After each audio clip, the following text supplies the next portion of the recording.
Tonight, President Obama will deliver the first State of the Union address of his second term.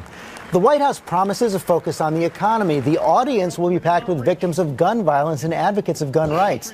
ABC's Jon Karl will be there, too. And, John, this has set up an interesting dynamic. Most of the words will be about jobs, but most of the emotion will be around guns. Yeah, that's a good way to look at this, George, because there will be victims of gun violence throughout the visitors gallery, including in the First Lady's box. You will have somebody tied to the Newtown massacre, but also members of Congress who each only get one ticket to the gallery to give to a guest, usually a family member. They will also be giving their tickets, many of them, to victims of gun violence. But the message here is all about the economy.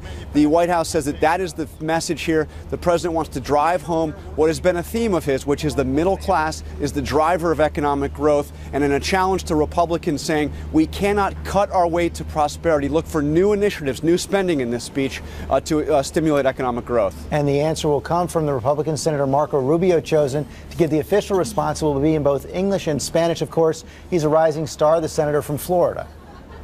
That's right, and his speech will be entirely in English, but he is pre-taping an entire response in Spanish that will go out on the Spanish language networks. Rubio's message also, George, will be about the economy. He is leading the charge for Republicans on immigration. That will be mentioned in the speech, but again, his challenge will be to the president saying we need a smaller government, maybe a more efficient government, but a smaller government. And there will be a separate Tea Party response also from Senator Rand Paul. Okay, Jon Karl, thanks very much. Diane Sawyer and I will anchor ABC's coverage of the State of the Union tonight at 9 Eastern, 6 Pacific.